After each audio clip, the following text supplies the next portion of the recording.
With the explosion of social media, these days it seems that everyone is a photographer and has the means to publish their latest snap. But it's hard to beat the true professional, armed with a steady hand, an artistic eye and dogged determination, with a little luck.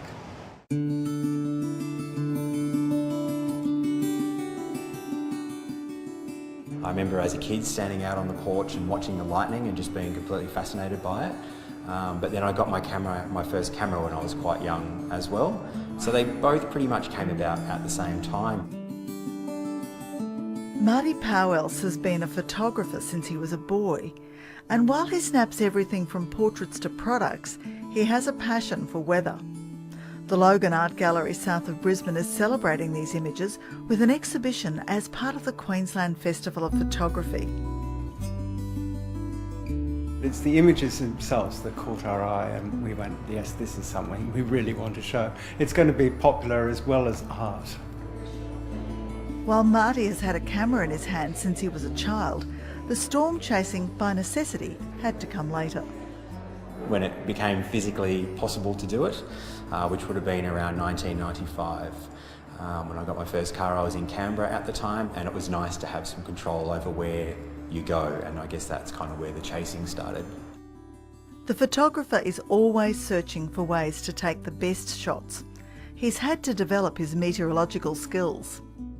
It's working out whether there's any potential coming up in the coming days and poring over all sorts of charts to determine what the potential is going to be, what the instability is like, whether there's enough wind shear, and then reading those charts as the day approaches. And then on the morning of, I'll check more charts and a sounding and see what's actually going on in the atmosphere and decide whether it's going to be severe or good enough to go and chase it. And then once I'm out on the road, then it's nice to have access to radar data and things like that to just be able to stay on top of what's happening. Calling him a storm chaser is a bit of a misnomer. It's far more important to stay ahead of the storm. Sometimes these storms can move quite fast. It's also tricky navigating limited road networks and also trying to find a decent lookout. If it's coming over Brisbane, for example, then I'll decide to try and find a good spot with a great view of the city and then hope that, lightning lands somewhere nearby. Generally, if it's out of town, then I will just try and stay ahead of the storm and be wherever the lightning is falling or just ahead of it. Storms are dangerous events and sometimes deadly. So, has he ever felt scared? Absolutely, yes. That has occurred a number of times. I try and minimise those scenarios when they happen. If I'm ever in doubt, it's just a matter of jumping in the car. Obviously the car is the safest place to be, but there was a time when I was on the top of a shopping centre in Brisbane and a lightning bolt had landed and hit the rooftop car park that I was basically standing on. I was under shelter, so I think I was pretty safe, but that was pretty scary.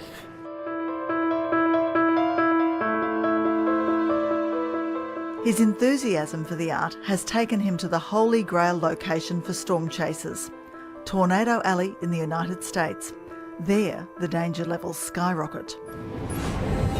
That is looking pretty bloody good. Their storms are so much more severe. Because the conditions are different, there's a lot more instability. Their storms are much larger and much more severe, and obviously there are lots of tornadoes that happen over there. We don't get quite so many here, so the risk over there of danger is obviously a lot higher. That's probably the main one. The other thing is too that there is such a huge storm chasing community over there. There are so many people chasing these days that these guys all descend on the town and cause traffic jams, and that kind of adds to the danger as well. But if you're not part of that and you're a little bit away from it, it's great. The roads are flat, they've got a really great road network. As long as you're willing to do a lot of driving, then it's a pretty amazing place to be, but safety is even more important over there because it's just, chasing over there is just a whole new ball game.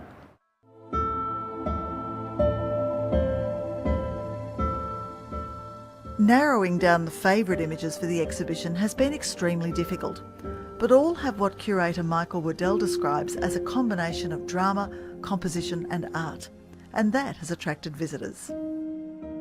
It's been fantastic, absolutely fantastic. People have come in and they've thoroughly enjoyed the exhibition. They've thoroughly enjoyed his talks that he's given here and workshops that he's given on technical side of taking photographs. We've had a great deal of camera clubs coming in, and No, it's been very popular from all ages. Marty's favourite images hold a personal story.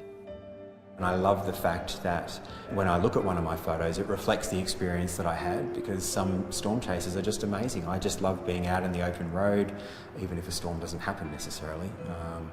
But particularly lightning. I guess I love being able to freeze lightning to be analysed and looked at and appreciated after the fact. I think is a pretty amazing thing. And the exhibition runs until the 10th of May.